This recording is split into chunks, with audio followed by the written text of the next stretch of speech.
And we're live. Alright, welcome everybody. I peeked a little bit. Hi. Alright, there we go. Yeah. Welcome everyone Okay. to Aether's workshop, Starry Eyes. I'm Sprite Star, and I am here with Wishstring. We're gonna be doing some discussion over some animation sent in, and we're gonna give helpful tips and tricks on how to improve on your work, so you don't have to scour through the internet. You got it. You're getting it right here, folks. Mm-hmm. I'm so good at intros. Anyway, so yeah, I am Wishtree, basically the owner of Aether's workshop and the person responsible for Astra. And this is Sprite Star, who is is the person responsible for Olympia. Yes. And yeah, I already did the intro, so let's get started. All right. What do we have in the first one? All right. It looks like that we have a dog. We have a dog. This submission was sent in by, and I didn't write this down. It's in thing by Deepin, and sent us a nice little dog, barking ice dog, and well, I think there's a lot that we can give for advice for this. If you want to start out first with this one, we can like switch back and forth sure. and it starts like every other one. Alright, so there's a lot of common mistakes here that is done by, of course, amateurs, especially if you're starting out. And the first thing I kind of noticed already is basically how the body moves. Like it's extremely stiff, right? Yeah. Like I feel like there should be at a like some kind of anticipation to the movement itself. Yeah, there's a way to fix that is to do something as simple as like making sure like the body outside of like the neck leans back and then leans forward. And also just like bending the legs in order to get to sell the animation more. The idea is there, but the actual execution of said action, it needs work, but at least you have the idea there.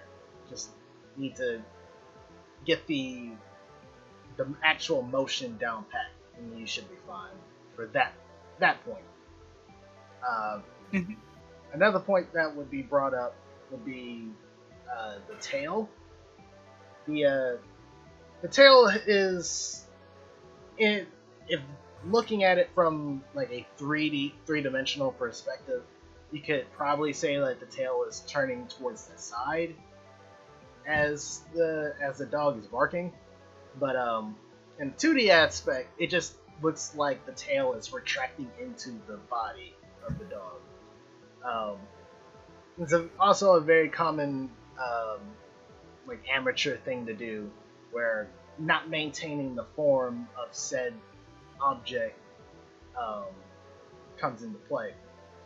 And once, like, just making the tail a bit longer, once it's like going up in the animation, can help fix that. You just have to maintain like the shape of the object that you're moving instead of just moving it by whatever parameters of your canvas.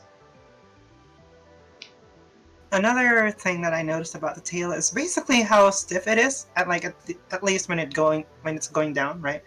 So like at the very start of the tail, it feels like it just stops midway, even though it should like go all the way down. Yeah. Like if you notice, like most dogs and wolves, for that matter, they have their tails like all the way down. They don't have it like at an angle. So like, don't be afraid to put the tail like sort of in between both legs. Otherwise, it looks like it's just stiff. You don't usually put your tail like at an angle directly like that. Yeah, definitely. Uh, just um, just looking at references for just whatever you're doing, whether it be this or for the later submissions, uh, that'll be a very common tip that we'll give out to everybody. Is just looking at references; those will really help you. It's one of the best tools that you have as an artist or animator. Is basically like looking at references as much as you can. And if you don't have a references, like if you don't have an exact reference, you could even try to do the body motion yourself, like on a mirror, so you could know like how everything works. Like for example, for anticipation, if you snap your fingers, you notice that you at least like move your hand a bit back before you snap. That's a good example for like anticipation. Yeah, and there's plenty of examples out there for anticipation, and Mm-hmm. just finding the one that works for your emotion, or even doing it yourself, like in a mirror or anything like that. That will definitely help with getting your animations where you want them to be. Oh yeah, a baseball bat was also another um, good reference for that. Yeah. Yeah, just like what Equinox said. Thank you. Um, exactly like Malo. Um, Another thing that could help with the reference is basically your body proportions. Like I noticed that the legs are especially quite tinny. Like it's extremely thin. Yeah. I feel like there should be like some kind of thigh. So a good reference of like a wolf or a dog's leg would help a lot on that. Because right now it looks like a human leg Yeah. And just going straight down. I mean, in all fairness, drawing animals when you're not accustomed to drawing animals is extremely hard. Believe me, I fall under that as well. But again, Mhm.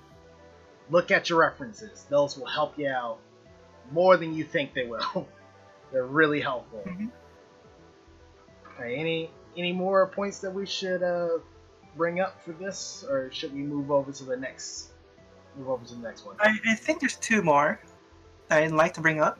All right. One is the ears, and let's talk about depth for a bit. For the ears, I noticed that it kind of looks like the right ear is on top of the left ear instead of the other way around. So, if you guys don't know, when it comes to depth, usually the farther one is much more smaller than the one in front. So, like let's say you have like two bottles. The bottle behind would be significantly be smaller than the bottle in front. Mm-hmm. And that's what I wanted to clarify about the ear. So, like right now, obviously, it's like they look like they're either on the same layer or like the ear in front is like in front of the other ear, and it just doesn't look right. So make sure that you have your depth, like you check the depth of how it looks like. Mm-hmm. And the last thing I do want to bring up is the scarf. Yeah. The scarf especially, like it feels like I think you're trying to do like constant movement. And what I recommend for like constant movement is like have it move slower, like flow in the wind. Again, references help a lot here. So like you could check out many references of a scarf trying to like being blown in the wind. And a good reference actually I believe is Strider Hear You. Oh yeah. Or Strider has some great uh, flowing animations for his scarf, and whether it be from his actual game or from the Marvel vs. Capcom series, like how his scarf moves during motion, really like that's a really good reference to go by. that is one of the recommendations I have. And if you're completely new, I have another suggestion is to basically make that scarf into like some kind of a choker or like a neck band instead. Since if you're especially new, I don't think you should be doing scarves flowing in the wind as a good start. Yeah, that's a very advanced thing. Like even with like animators who went to school for that stuff, like animating fabric is deceivingly hard. Like you'd think that just because it's a fabric and it just goes when the wind goes, it just is fine. But when you're like animating it, there's so many little things going on with it because scarves are very free forming with how they're animated. If you know how to animate a scarf really well, then you're basically a master at the trade.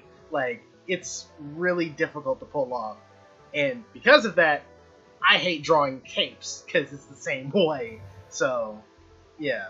Um, This I'm, this I'm, is also why Astra is taking a significantly long time because half of her body is actually just like an entire cloak. yeah. The free form of like a cloak or a cape or a scarf or anything like that, especially if it's supposed to move with the wind, it's a lot to keep in mind and a lot to wrestle with, especially when you're not like masterful or for a lot of people getting paid for it. So yeah, definitely simplifying the scarf. Also, kind of a last minute thing that I'm really looking at the animation right now. There's a lot of colors in the scarf, like a lot of colors. Probably simplifying the colors within it would really help you on your end because once you get to stuff like jumping animations and hurt states and all that, trying to replicate that pattern the entire time without it having to like stay on that one plane is gonna be really hard. So Mm-hmm. probably just simplifying the palette around the scarf would really You, help you out and definitely speed up the process of you making, well, coloring it all. So yeah. the recommendation for this one, especially palette wise, for me is like you only have like um three to four primary colors usually in a character, and Mm-hmm. then like two shades, like your main shade and the one in the dark. Usually a third shade is necessary only if you have like extreme creases, like extreme creases inside the character, but usually you don't need the third shade. Yeah. All right, I think we're done with this one. All right. How We're about the gonna second? we're gonna move over to Karas's. I keep forgetting, and I gotta scale this up a little bit. There we go. We got good old Spider Dude. I'm very bad with names, so if I can't just address your character's name by name, I'm sorry. But Karas, yeah. Mhm. Since Wish started off the first one, I'm gonna start off the second one. So we've Mhm. discussed this earlier, and well, we discussed all of the animations. There's not one that we left out because we just forgot. Um, we've concluded that like the main point that we would bring out would be the smear itself. Uh, the smear, though it works in this particular animation, it could do a lot better with just the placement of frames or just how the smear is drawn. Um, if you would like to bring up that point that you brought up, Wish. Mhm. So whenever I'm animating a smear, like usually if it's just a quick swipe, I usually have a two-hole frame of where it shows the entire smear, like the entire circle, right? And Mm-hmm. then suddenly just ease out. You don't need to have like a transition state to have that smear. That smear. Yeah. Excuse me. Other than the No, you're fine. Other than the actual like smear frames and how they're drawn, I couldn't really point out a lot for this. Like, you do have an idea on like body proportions and making sure that the limbs move where they need to. But it's the smearing itself that is the issue. Um, and just tweaking that would definitely help the animation a lot more. Karis did say is that it's mostly the smear. You can't smear for the life of me, so it's really just where you show the entire smear for one frame and then you just ease out. That's a term for like basically just slowing down over time at the very end. But don't do it too much, otherwise it would be very sluggish. Yeah. Going back to the whole references thing, I always go to like fighting games specifically, like old Capcom fighters like Street Fighter 2, Street Fighter 3, Street Fighter Alpha, Marvel vs. Capcom, all those types of games. There's plenty of places that you can find. Shout out to SpriteDatabase.net for that. I always go to that site when I'm looking up for references for animation. Yeah, that is a very useful site. Yeah. But just looking around at different like how different characters move things around. Again, Strider Hiryu has a lot of good smears as well. Most of his smears are kind of like an effect that's thrown over it, but the actual like motion that he's doing is pretty clear. And the timing of that, like, smears are supposed to be pretty fast. Like, they're just there to exaggerate the speed of a movement. So, again, looking at references, those will definitely help you out. And me recommending SpriteDatabase.net specifically, or just any sprite sheet website, is that since they're on a sprite sheet, you can actually see the frames all together. Timing is a whole different issue. Thankfully, like, outside of coding work or something like that, you don't really have to worry about it in Rivals just yet. But if you can make an animation work well without having to manipulate the timing that much, timing is just to sell the impact or the speed or the weight of an animation. Once you get like the frames where they need to, you can always tweak how fast or how slow a motion can go. Like for my own personal kind of example with Olympia, with her moves, her jab combo, the punch, and it works fine when it's like sped up, but it doesn't sell it as well when I slowed it down because it's supposed to be really hard hitting, really wide swings, really heavy movement. But before I started like slowing things down to how I wanted it, I wanted to make sure that the frames I had worked well. And then I just kind of tweaked them along just to make sure that the frames worked how I wanted them to. So, again, this is another example of looking at references. Like, just look at references. That's all I got for you. Mm-hmm. Alright, if that is just double checking how about the the third order. one? Alright, the third. The third one looks like a It will be Mega Man animation. Yes, it is Thunderous. These, I should probably scale these up, scale these down, so I don't have to do this every time. Okay, so we got Thunderous. Yeah. Well, you can start us off on this one as I get to the point on this, because this is the one that I came prepared for. Mm-hmm.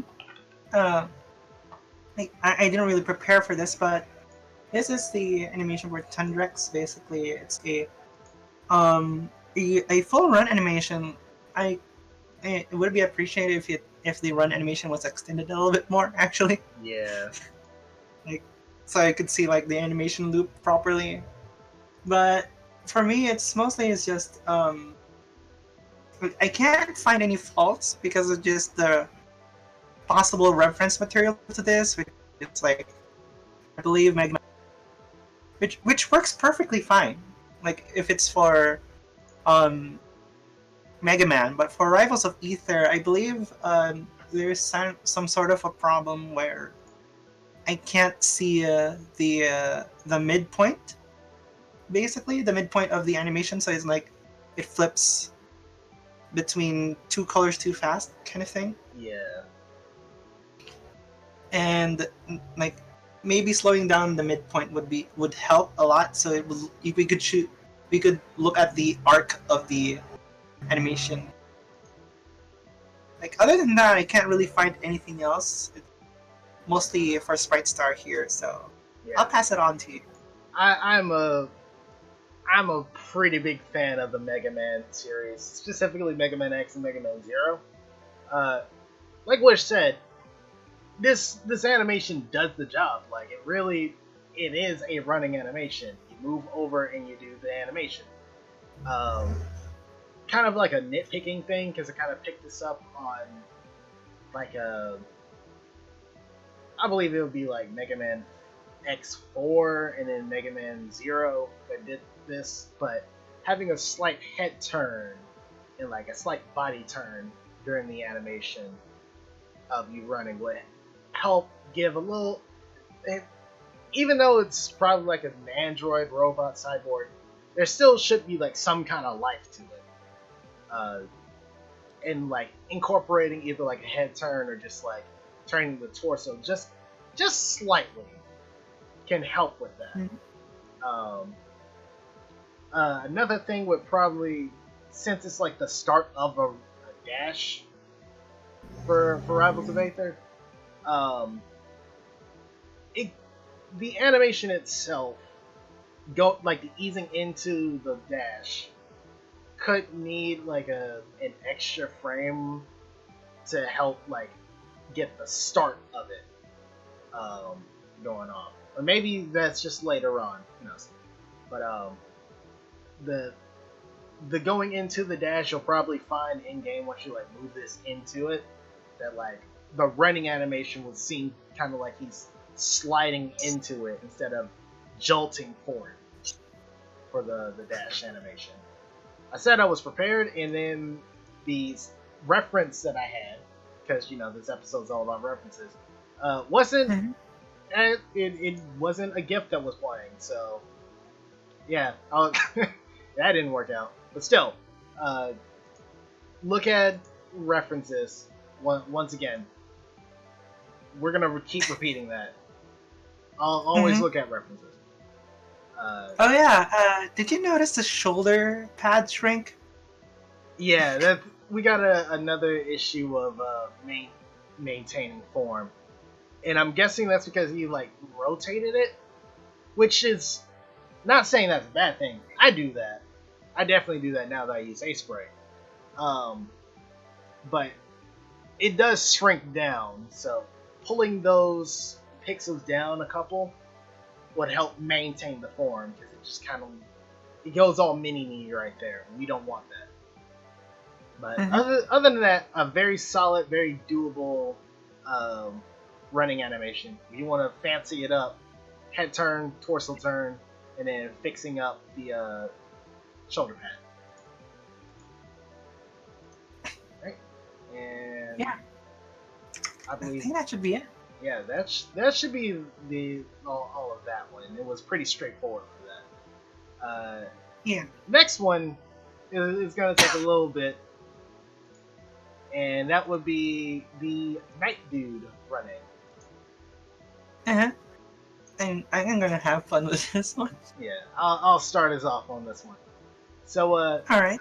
There's a lot we can do with this, but before we start bringing this up, I want to kind of sing the praises for you for this one, Rice. You actually have like a pretty solid idea on what subpixel animation is. And for someone who didn't know about that until like 5 years after I got started in the pixel animation, freaking good job on that. That's really hard to just pick up on. Like you're really using the resources to learn that. There's quite a few things that we can talk about. I'm quite sure Wish is over here dying to talk about the first thing, and it's like the one thing that's in the most motion right now. So. Okay, so let's talk about jelly legs.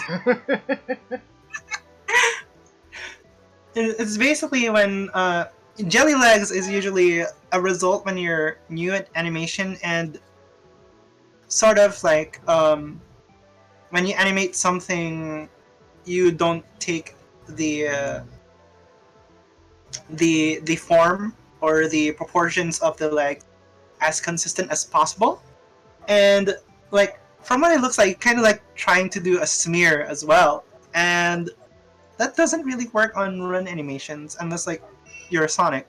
Yeah. And you have like the circle legs. And there's some examples of that, but it using smears on legs running, in my opinion, should only stick to when a character is supposed to move really freaking fast.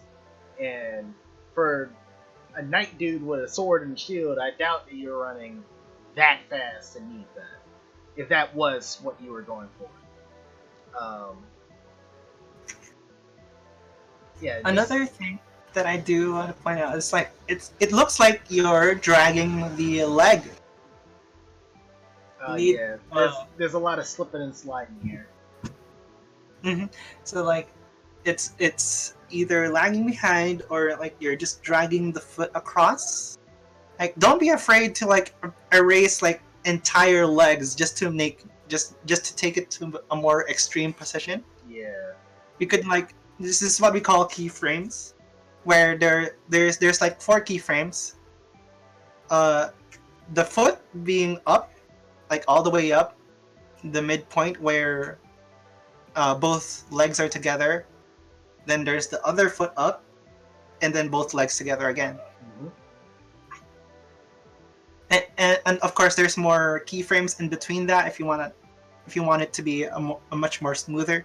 But yeah, don't be afraid to just erase like an entire leg just to get everything like more smoothly. Yeah. Again, another thing to look at is run references. There's plenty out there. Don't worry about that. There's even like a run reference for like someone holding a shield and a sword, like exactly like that. So don't be afraid to check that out on how it looks like. Yeah. How about you, Sprite? There is there's one other thing, and it's the rest of the animation is pretty straightforward. I like how the sword is stationary. I wouldn't want a knight to run at me, like a knight that I would say that I'm being protected by, and their sword is like swinging every which way. You keep the sword like that. You got the sword where it needs to go.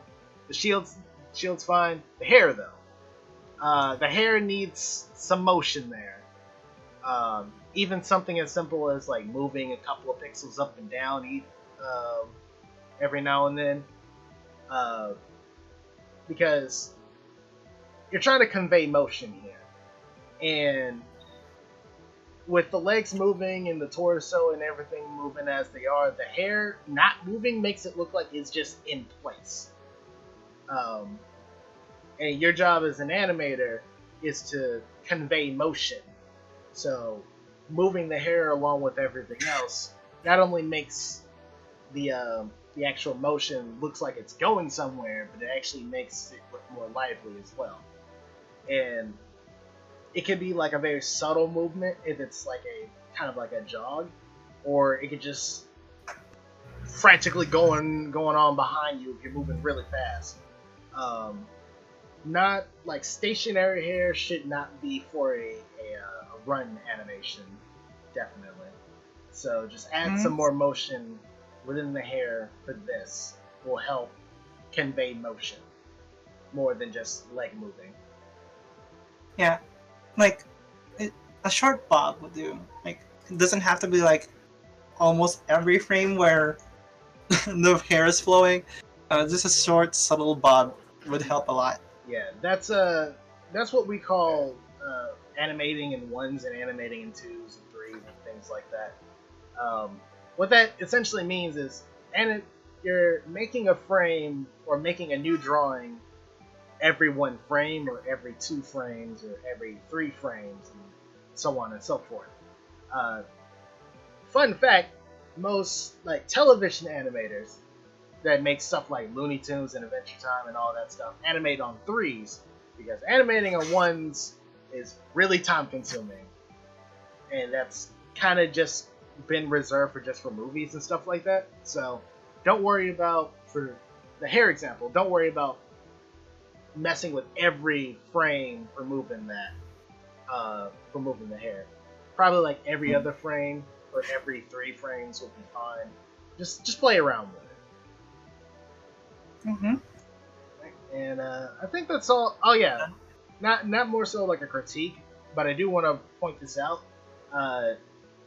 Again, you know how to do subpixel animation because like the little like design on the shirt actually like bends. It is actually keeping form, so you know what you're doing. I think it's just like the maintaining form of the actual body is where you're kind of struggling right now. But as far as like manipulating pixels to go where you want them to go, you're doing a pretty good job at it. Don't overthink that. You're doing that just fine. Just stick with maintaining the body's form instead of the fabric's form. But yeah, I think that's all that we can talk about for this one. Yeah, I think we're pretty good on this one. All right. Moving right along to Knuckles. And that would be this one. This animation is very ambitious, if you ask me. I haven't played the game that Madeline, I'm guessing that's her name, is from. I haven't played it. I forgot the name of the game, but I definitely know the game. Yeah, there's a this is obviously a reference to something in the game, and it's a very ambitious one. But there we go, Celeste, that's the game. Yeah. All right, so I'll start us off. So basically, the thing I noticed the most is basically like from the reference game, she dashes a lot.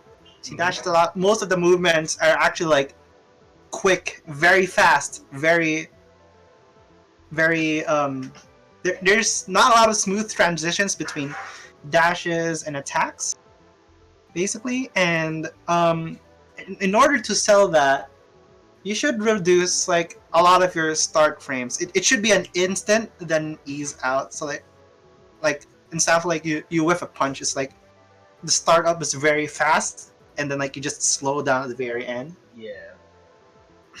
That's what I want to like, just to sell the motions. Just bam. It don't have to be like there's a smooth transition between like the end state. It should be like very fast.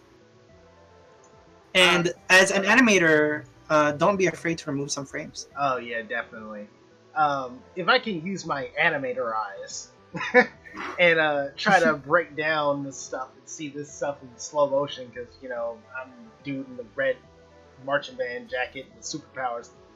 Looks like you have like 3 to 4 frames for just the transition alone. Like half that.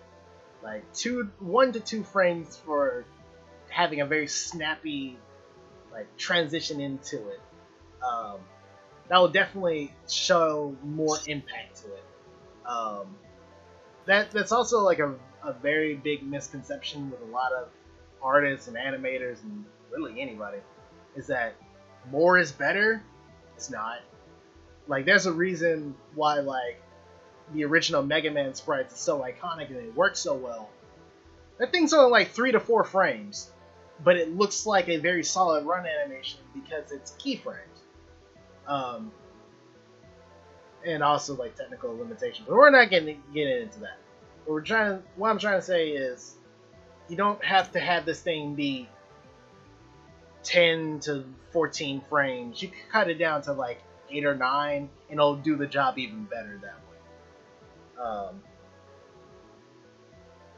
Also, like another thing, the bag kind of jolts a little bit for like a frame. So probably like just adjusting the book bag a little bit would help out as well because it looks kind of awkward. Yeah. I also don't get where the hair just suddenly goes up. Like, it doesn't make sense. If like I get it where the Badeline, the purple, that's what she's called. Badeline like whips in front and creates like some kind of wind, but it definitely does not put the air flying towards the back. It should be like flying towards the sides instead. Oh yeah. Yeah, to help sell the motion, because you've done it before with like the easing out frames of Battleland. So just making sure the hair is moving the right direction when she's going into the punch and then moving out would definitely help.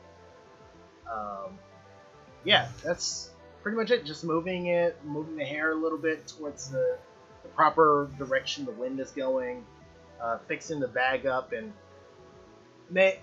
taking out a couple of frames and fixing up the transition to have the attack pop out a lot better. And if you think that it just looks a bit more stiff with less frames, that's what our smear frames are for. Don't be afraid to like disfigure the figure a bit just to sell the motion. Yeah, there's an actual like animation term called breaking the body, and it's exactly what you think it is. Smears are the best way to do that. An entire, again, references. Darkstalkers. Look at that game. That is the perfect game to look at if you're trying to find a good set of characters that has that specific thing going on. That game is animation principles turned up to 11. Just look at that game. You don't even gotta play it. Just look at it. And just notice how like characters are always like bending at weird angles for like one frame. It makes it look so much more dynamic. Alright. So we got a couple more left, actually. Yeah. And exactly a couple. Okay. So next one is the old boy. The old boy SpongeBob. There's a there's a good bit. Dino, you're doing a lot of stuff for this, and just like making this character. Putting my my biased opinions about the character to the side, there is a lot of things that we can call out to help you get this animation looking how it needs to. First off, the sponge. Wait, is it my turn to start, or is it your turn? I lost. It's your turn to start. Okay, cool. I can keep rambling like I always do. Okay, sponge. The back of the head. So, this is another maintaining the form point that we want to bring up, because it looks. I'm guessing you want SpongeBob to lean forward during that last bit of animation. But with how it's looking right now, it just looks like the back of his head is kind of like being smushed into the front. And that doesn't really help with this animation at all. My point for that would be, like bringing up whatever program you're using. I hope it has layers. because it kind of goes to the wayside if you don't. Bring up the program that you got and just like make a layer on top of it, and then draw lines from like the corners of the SpongeBob's head, and then try to keep that distance constant, like consistent. Like if the back line, like where the shade is back there, like the most back line. I'm really good at words. If you could just move when you're moving that one forward, the other line in front of it should move as well. And the same for that third line on the far right. So just making sure that that line is very consistent with each other will help you keep the form for this example specifically. Mm-hmm. And another thing is basically, again, references. It's like looking at the cube just rotating, right? You there? Yeah. Okay. Sorry. I thought I lost you for a bit. Okay, so basically like a cube leaning forward, and you want that to be your primary reference because like I get it that they're a sponge, but right now it looks like they're shearing on top. Yeah. Right. Another thing that I do notice is that you're trying to bend the legs at the very end of the animation, and looks like you're breaking the legs. Oh yeah. You're like cutting off the legs straight down right? the middle. Mm-hmm. So what I do recommend is like you kind of try to make that line consistent on bending the knee, but it also shift the entire body down, like you're actually crouching. Yeah.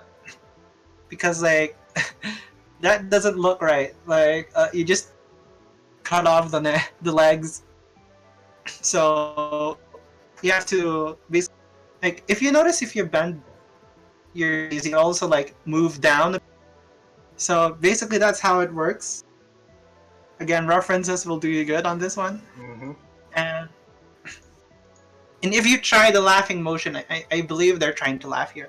Yeah. If you try to have the laughing motion, you could probably notice that your knees also try to vibrate, and like when you're leaning forward, your face also moves forward.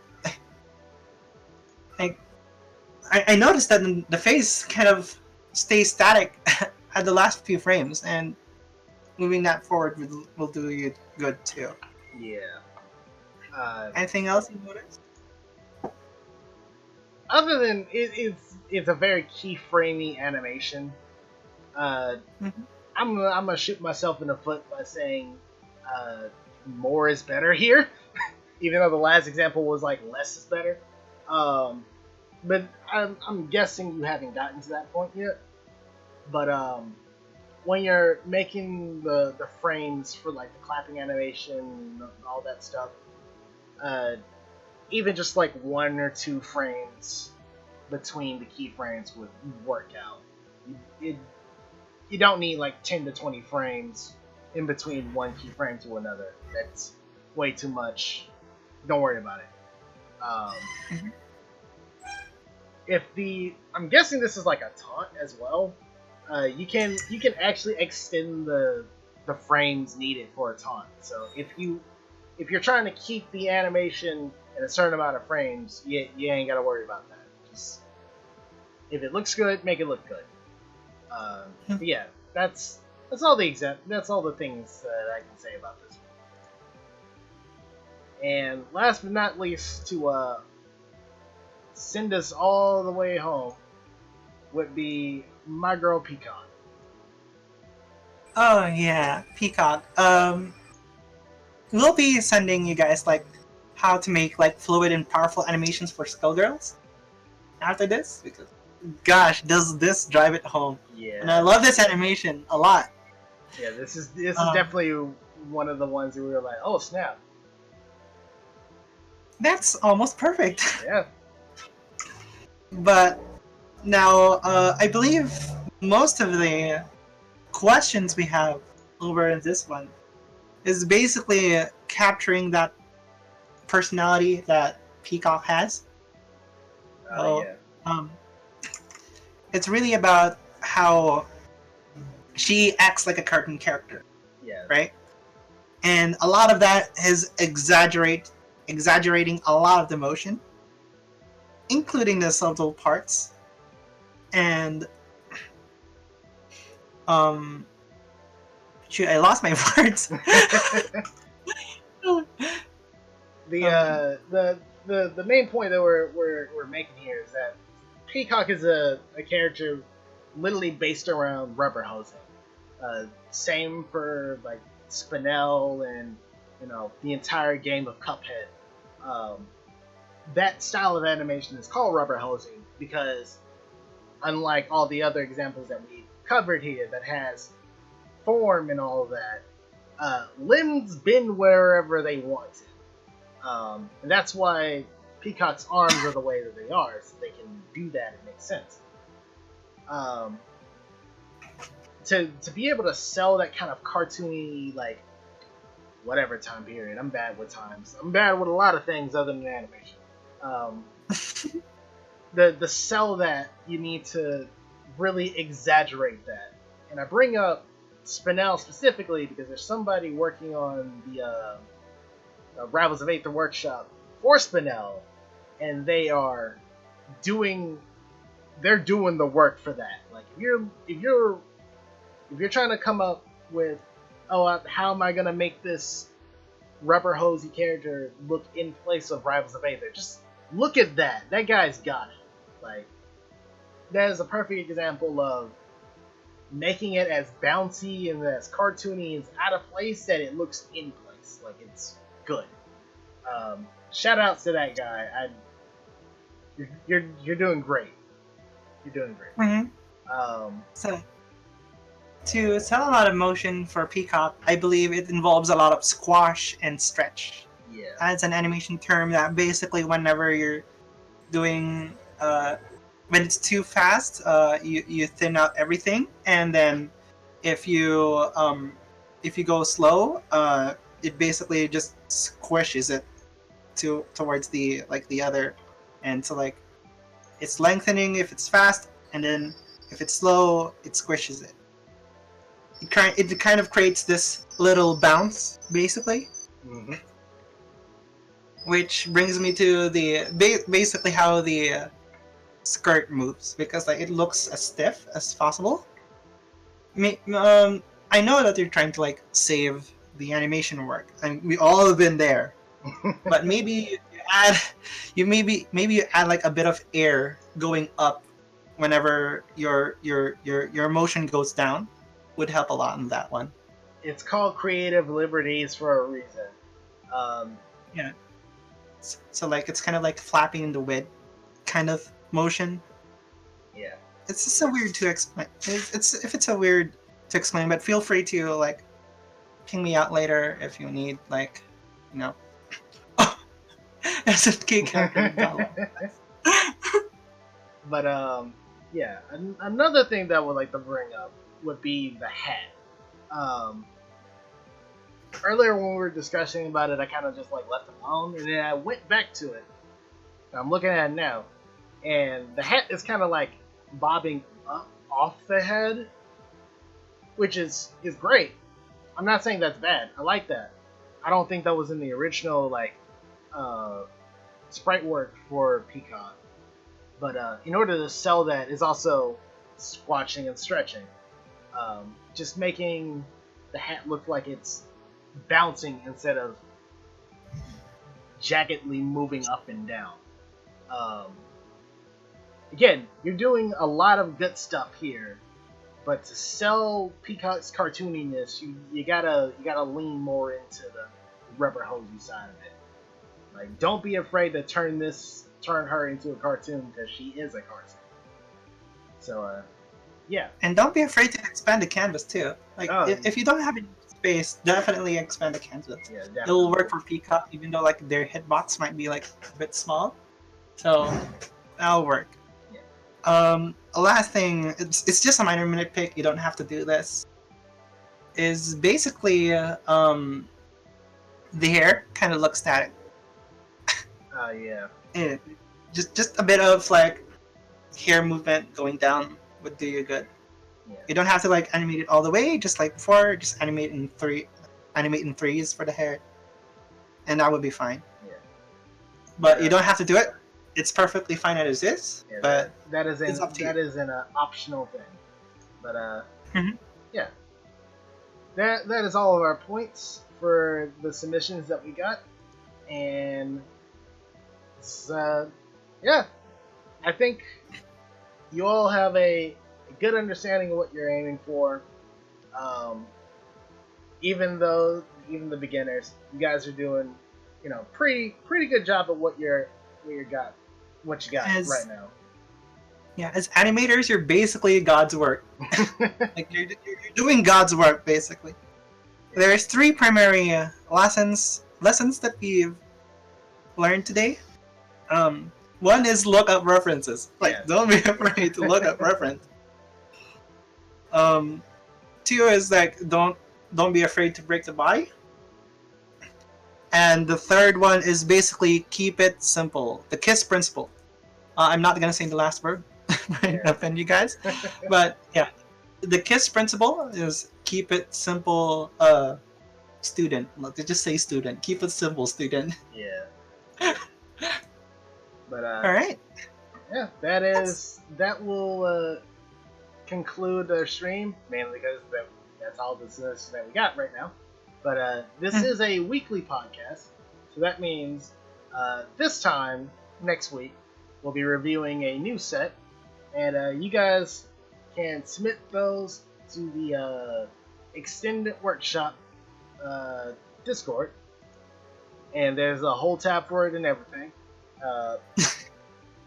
We're gonna make sure that we get all those things, all the stuff, we'll discuss it, and then we'll start the podcast, just like this one, and review and give pointers and critiques and stuff.